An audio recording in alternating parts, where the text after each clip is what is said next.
Hola, muy bienvenidos a la entrevista de France 24 en español. En esta oportunidad nos acompaña Idoia Villanueva Ruiz. Ella es eurodiputada por el partido español Podemos, del cual es además su secretaria internacional. Idoia Villanueva, muchísimas gracias por su presencia en France 24. Muchísimas gracias a vosotros por la invitación, encantada de estar aquí. No, por favor, gracias a usted una vez más. Bueno, recientemente estuvo viajando por América Latina, ¿verdad? Pasó por Colombia, también por Chile, y estamos hablando de dos países que precisamente atraviesan cambios muy importantes, ¿no?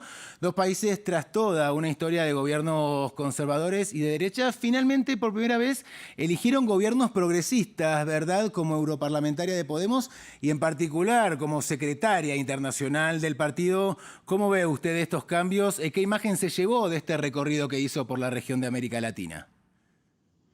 Bueno, desde luego en Podemos siempre hemos tenido una visión muy clara internacionalista, ¿no? Nosotras llegamos para ganar derechos en nuestro país, pero también para intentar hacer avanzar a los pueblos de todo el mundo. Y en ese sentido, para nosotras, América Latina siempre ha sido un gran referente, ¿no? Y por lo tanto, yo viajo mucho a América Latina y solemos trabajar muy de la mano con los distintos países.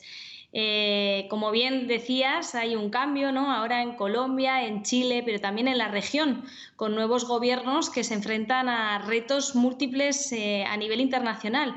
Pero también creo que es una oportunidad ahora mismo para América Latina para regirse, para poder organizarse en esa integración territorial y poder pues, negociar también de otra manera a nivel internacional con Europa, con Estados Unidos, con otras potencias que ahora mismo también atraviesan múltiples crisis y que con estos cambios de gobierno pues también se abre una oportunidad, ¿no? Como decía, para desarrollar esas relaciones internacionales de una manera más justa, con garantías y con derechos para los pueblos de América Latina. Bueno, un poco recién lo adelantaba, Edoya, pero se lo quiero preguntar de manera particular, ¿no? ¿Cómo caracterizaría los vínculos entre América Latina y Europa? ¿De dónde vienen y hacia dónde van? Bueno, yo creo que las múltiples crisis que atraviesan ahora mismo Europa abren una agenda, ¿no? Hace poco escuchábamos a la Comisión Europea diciendo que era importante relanzar la agenda con América Latina. Esto en términos europeos siempre suele decir profundizar en esa agenda de acuerdos económicos, ¿no? Entonces, al mismo tiempo, como decía, pienso que es una oportunidad ahora para la región, ¿no? Poder trabajar en esa integración territorial y negociar pues unas nuevas relaciones internacionales que no sean puramente comerciales, que no sean puramente extractivistas, como han sido hasta ahora muchas de ellas, sino que de alguna manera permitan desarrollarse de una manera justa, permita garantizar tener de alguna manera control sobre los propios recursos de América Latina, garantizar que en esos acuerdos comerciales hay cláusulas de derechos humanos, de derechos medioambientales, garantizar, pues como decía, que de alguna manera esas relaciones sean con mirada larga y no puramente económicas en corto plazo, ¿no? Claro, ¿no? Y unas relaciones más quizás entre pares, ¿verdad? Hablabas recién de las crisis que atraviesan Europa y me gustaría hablar de la crisis migratoria, ¿no? Las imágenes de miles de personas atravesando las fronteras de Europa o cruzando el Mediterráneo, ¿no? Muchos muriendo en el intento, incluso recorren el mundo desde hace varios años, especialmente desde 2016, ¿no? Con aquel éxodo sirio, ¿no? Que afectó tanto a Europa, pero además de esos peligros, enfrentan, por ejemplo, cierres de puertos en Europa, políticas migratorias cada vez más duras, países que no recogen embarcaciones con migrantes, políticas de devolución, ¿no? A países como, por ejemplo, Libia, que es bastante hostil, para nada seguro para muchísimas de estas personas.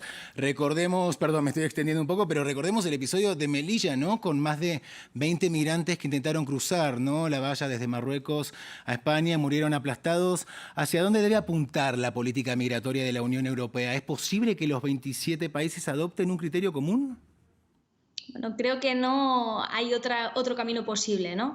Yo creo que la Unión Europea ha crecido muy rápidamente de acuerdo solo a criterios económicos, a sostenibilidad del mercado interior y ha abandonado todo aquello que hacía referencia a un proyecto pues, social, a un proyecto de derechos y lo que ha tratado es de construir esa Europa fortaleza llena de fronteras que están de alguna manera convirtiendo, como bien indicabas, nuestro Mediterráneo en una gran fosa común.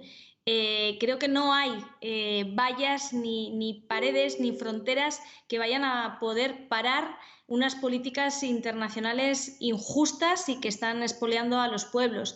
Por tanto, creo que es importante, bueno, por un lado, tomar el ejemplo, ¿no? Que ahora con la guerra de Ucrania se ha puesto en activo la directiva de acogida temporal, algo que durante mucho tiempo hemos estado pidiendo desde Podemos para muchos conflictos, Yugoslavia, de Yemen, y que Europa decía que era imposible acoger. Ahora inmediatamente se ha puesto esa directiva en marcha. Creemos que tiene que ser la norma que rija en todos los conflictos y que no dependan del color de la piel, la acogida en Europa, pero además es muy importante trabajar sobre las causas de la migración, de por qué las personas se ven obligadas a migrar. Migrar tiene que seguir siendo un derecho, no una obligación para poder salvar la vida y, por tanto, es importantísimo cambiar la política internacional de raíz, ¿no? Como comentábamos antes, en muchos de los acuerdos comerciales que hasta ahora ha hecho la Unión Europea y trabajar en esa mirada mucho más amplia y global, ¿no?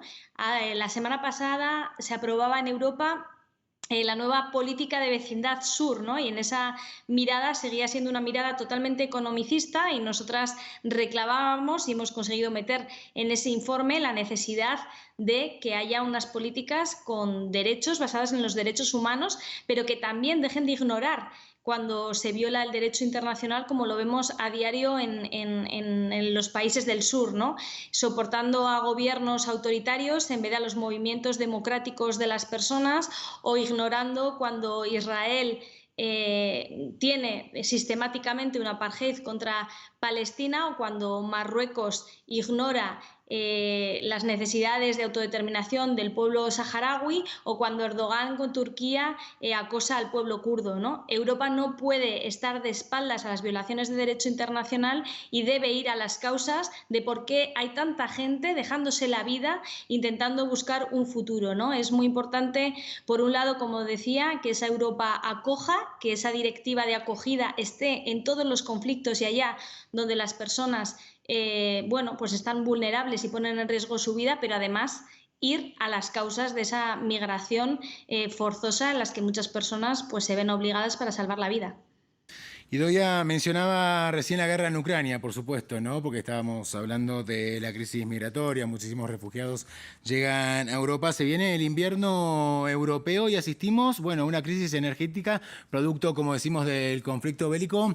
Y el tema de las energías ha estado presente en la agenda de Podemos, incluso desde antes, ¿no? De la guerra, pero este conflicto armado deja al descubierto, ¿no? Que este tema es absolutamente clave.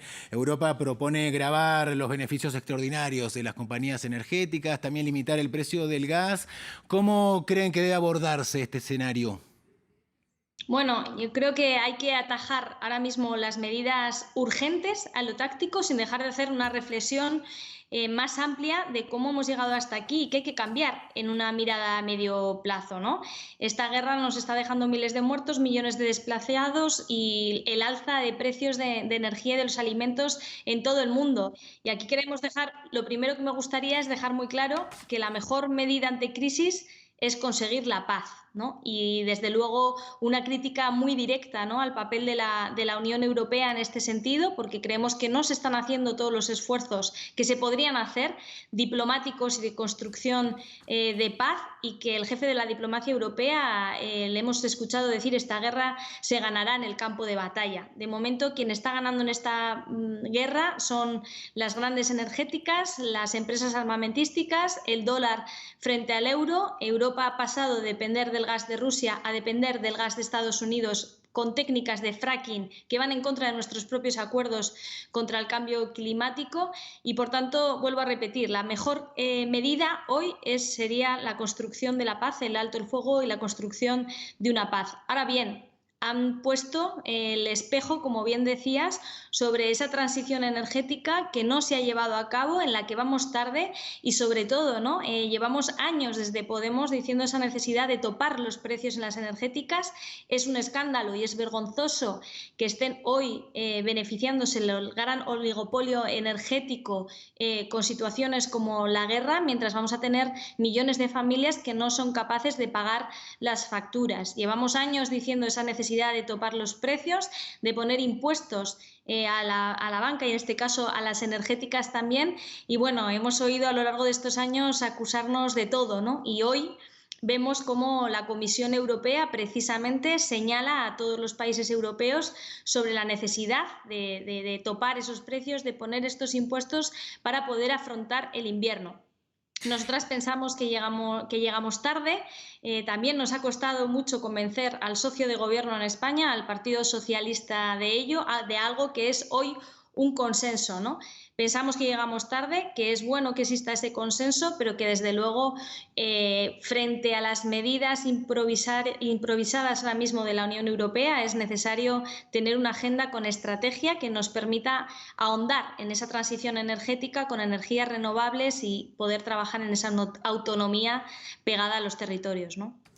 Idoia, me gustaría abordar con usted ahora un tema que está muy debate en estos días, porque la reciente muerte, ¿no?, en Reino Unido de la fallecida reina Isabel II puso en relieve una vez más, ¿no?, el rol de las monarquías, sus funciones y, por supuesto, también las críticas hacia este sistema.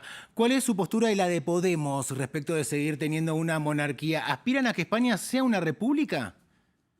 Bueno, Podemos vino a ganar derechos para nuestros pueblos en nuestro país, pero también a democratizar las estructuras de nuestro Estado, ¿no? Desde luego, una institución que se elige por sangre es de todo menos democrática, ¿no?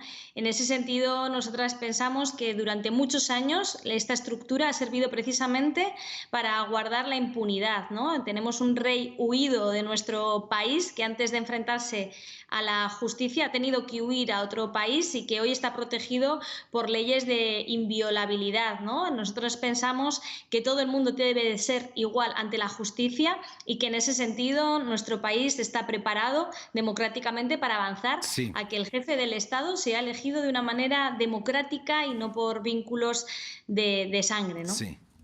Idoia Villanueva Ruiz, muchísimas gracias. Pasó volando esta entrevista. Gracias por haber participado en France 24. Un placer, os mando un abrazo muy grande a todos y todas. Seguimos. El placer ha sido nuestro. Gracias una vez más a nuestra audiencia, como siempre. La invitamos a que sigan informándose en el resto de nuestra programación y también, por supuesto, como siempre, en france24.com. Sigan junto a nosotros.